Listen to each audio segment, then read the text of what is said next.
ustedes, firmes en la libertad, con la cual el Cristo nos hizo libres, y no se sujeten otra vez al yugo de esclavitud. Gálatas 5:1. El canal de YouTube. La libertad que estabas esperando.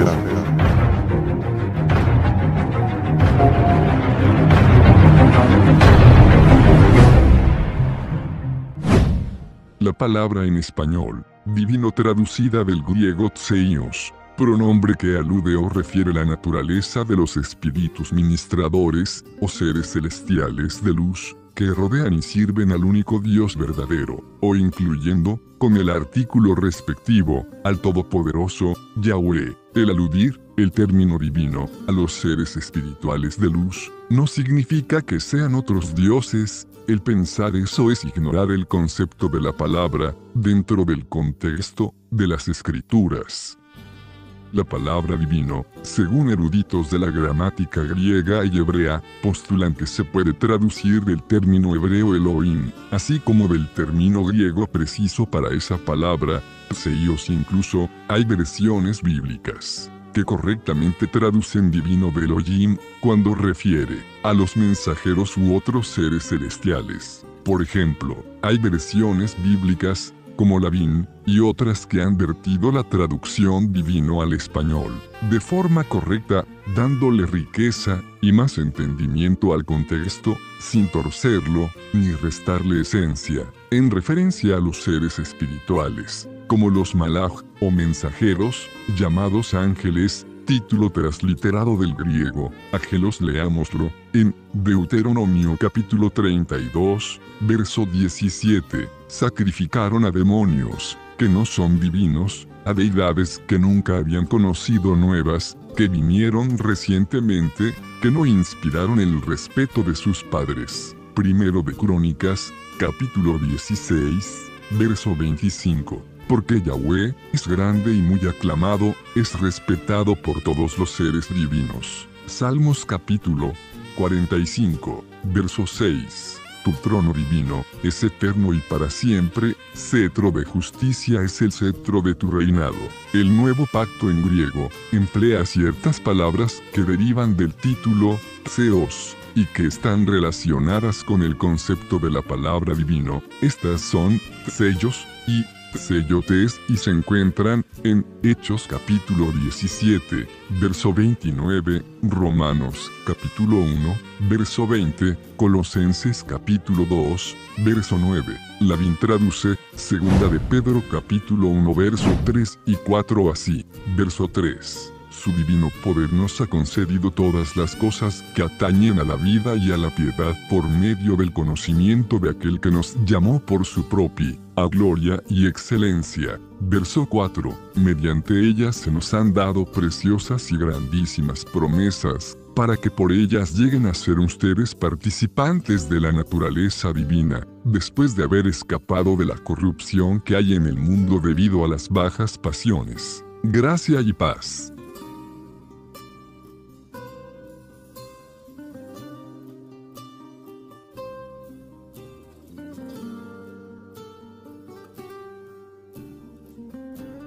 Saludos mis hermanos, gracias y paz, bendiciones de lo alto a cada uno de ustedes, mis hermanos. Bueno, quiero empezar con un resumen de la parte anterior de mi comentario. Elohim, el plural de excelencia y majestad. Posteriormente también quiero hablarles un poco, como habíamos terminado en la primera vez este tema. Deuteronomio capítulo 32, verso 39 dice: ved ahora que yo soy Él, y no hay dioses conmigo. En Isaías capítulo 44, verso 6 dice el Todopoderoso. Él dice claramente ahí que fuera de Él no hay Dios. En Isaías capítulo 46, verso 9 dice: yo soy Dios y no hay más Dios. No hay nadie como yo. Por el contexto de este pasaje sabemos que acá Él habla de sus atributos y su ser, no de su imagen o naturaleza, hermanos. Esto usted se puede dar cuenta en el contexto de este pasaje. Ahora le invito, como introducción a este tema, que usted mire otras escrituras como en Isaías capítulo 45, verso 21 al 22, Isaías capítulo 43, verso 10, Zacarías capítulo 14, verso 9. Usted en su Biblia escudriñe eso y fíjese del contexto también. Hay más de 50 citas en las escrituras sagradas que enseñan que Yahweh es el único Dios para su pueblo y Él no es tres personas, sino uno. El término Ejad no enseña que Él sea una unidad compuesta o una unidad hipostática. Eso es un cuento que se inventó la religión apóstata y su teología. Y esto claramente el apóstol Pablo y el apóstol Pedro nos lo advierten. En su primera epístola a Timoteo, el apóstol Pablo le escribe a Timoteo que claramente el Espíritu habla de que en los posteriores tiempos va a haber una apostasía, porque no van a tener fe en lo que enseña Jesús y sus apóstoles, como claramente nos los instruye la Escritura, sino en dogmas y doctrinas de demonios, o sea, contrarias a las instrucciones precisas del Dios Todopoderoso. El apóstol Pedro en su segunda epístola, en el capítulo 2, dice claramente que en sus tiempos, cuando él estuvo caminando por esta tierra, hubo falsos profetas. Y dice él en su epístola que en estos posteriores tiempos, lo hace de forma profética, habrá falsos maestros que introducirán herejías destructoras. Y dice el apóstol Pedro que a través de eso ellos van a negar al Todopoderoso y a su ungido. Esto lo dice el apóstol Pablo en una de sus epístolas y también el apóstol Pedro en una de sus epístolas, mi hermano. Bueno, esta era mi introducción. El significado etimológico de la palabra majestad, término de grandeza, es un sustantivo que titula y da forma al trato de excelencia que se les debe o debía a los caudillos. Por ejemplo, personas muy respetables, emperadores o reyes. Esto desde la antigüedad. Lea estos ejemplos en el Salmo 21, verso 23. También en Esther, capítulo 1, verso 19.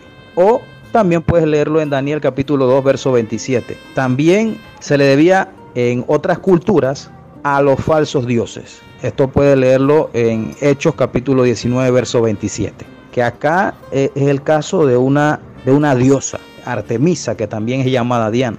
Pero es necesario saber que principalmente este término majestad refiere a Yahweh, el único Dios verdadero, de forma sublime. Léanlo en Job, capítulo 37, verso 22, Isaías 2, verso del 19 al 21. En el Nuevo Pacto, en Hebreos capítulo 1, verso 3, un pasaje conocido, Hebreos capítulo 8, verso 1, etc. Hay muchos pasajes, mi hermano, que hablan de la majestad de Yahweh, del Dios Todopoderoso, único Dios verdadero, que para nosotros, como dice el apóstol Pablo, solo hay uno, no dos, y también hay un Señor. No como enseña el dogma tardío del enoteísmo monolatra. Esta filosofía de hueca sutileza politeísta disfrazada de monolatría.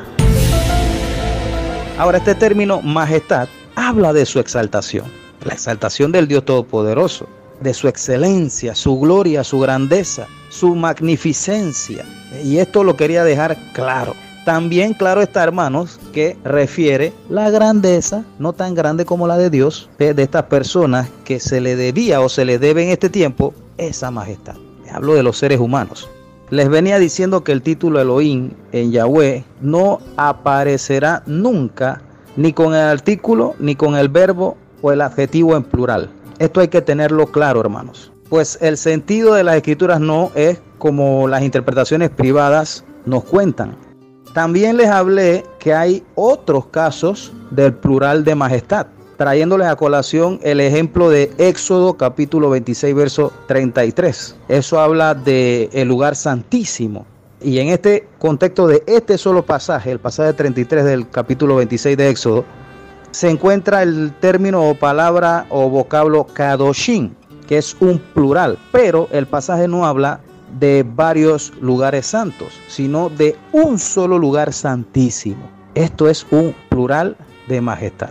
Ahora, empecemos con la importancia de definir este vocablo majestad. ya que tiene que ver mucho con este tema, pues venimos hablando del plural de majestad.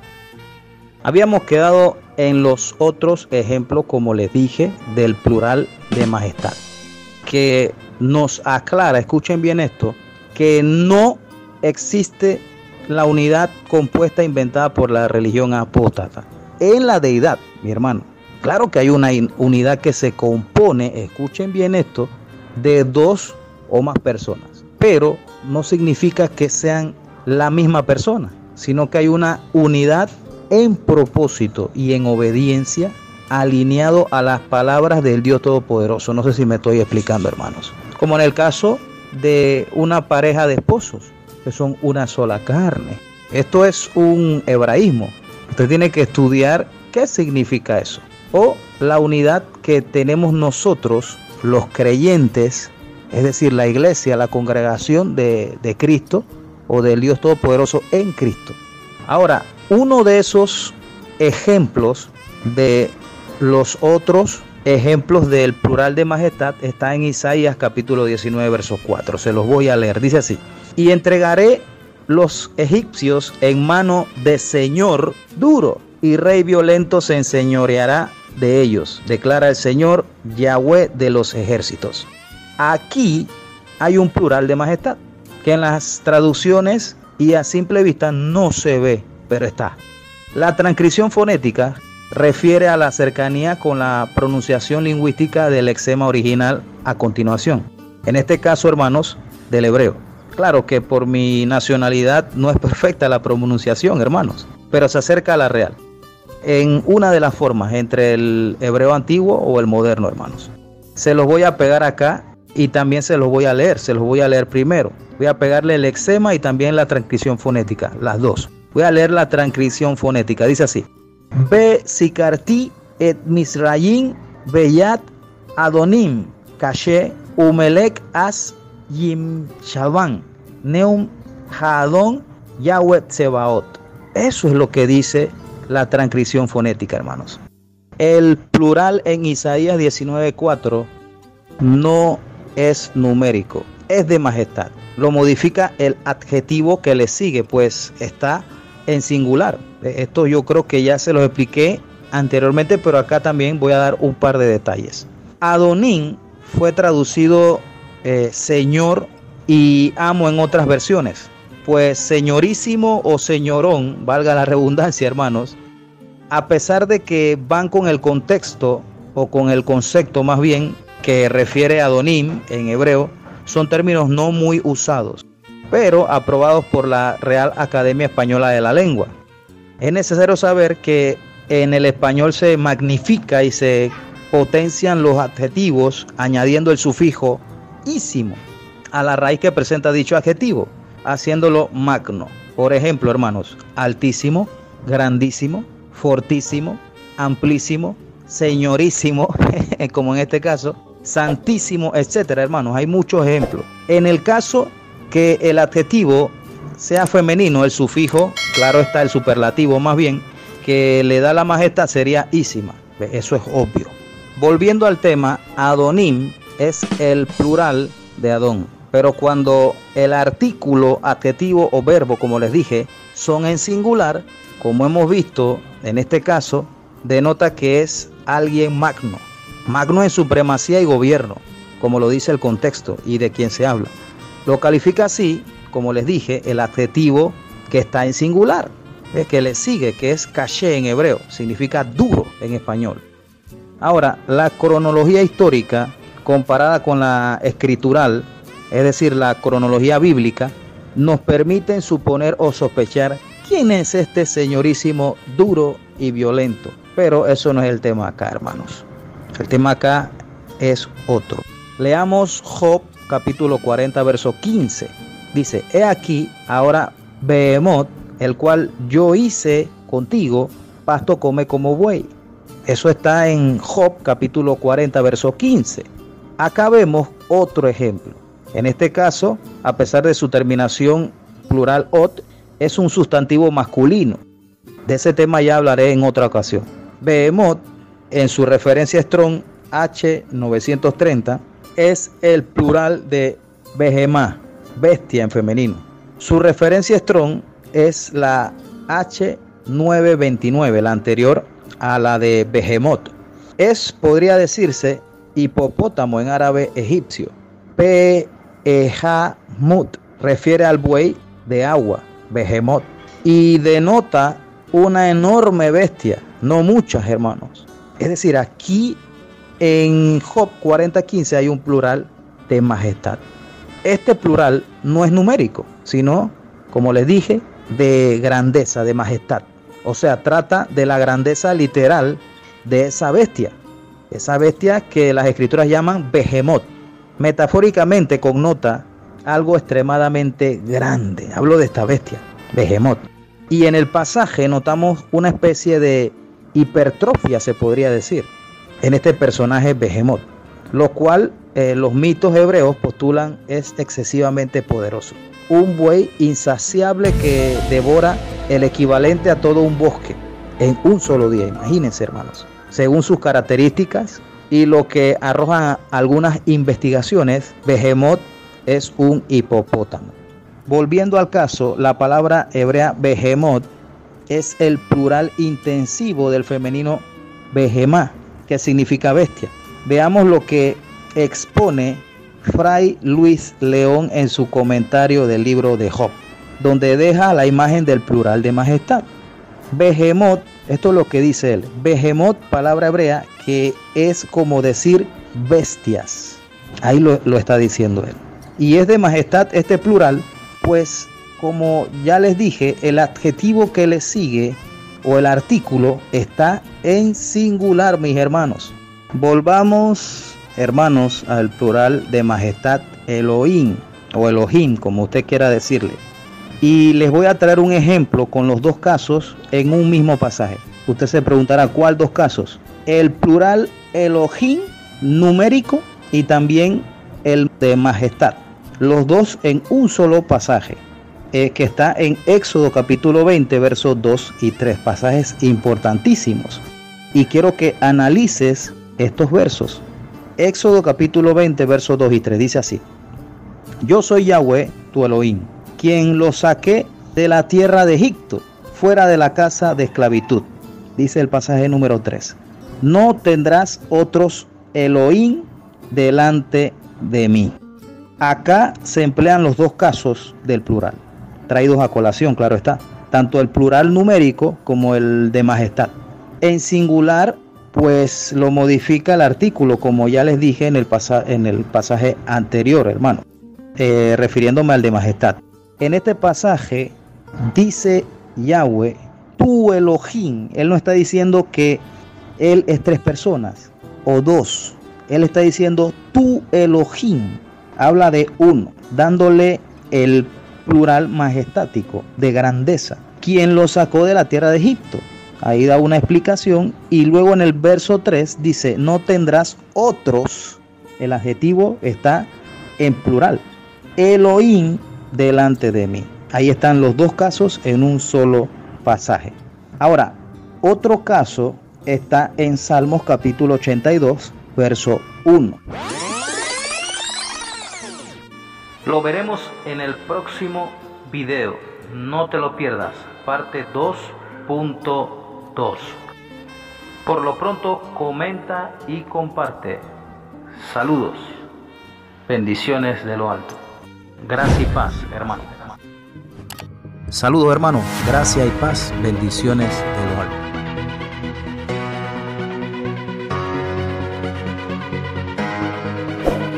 Suscríbete al canal. Dale a la campanita para que te avise cuando subo otros videos.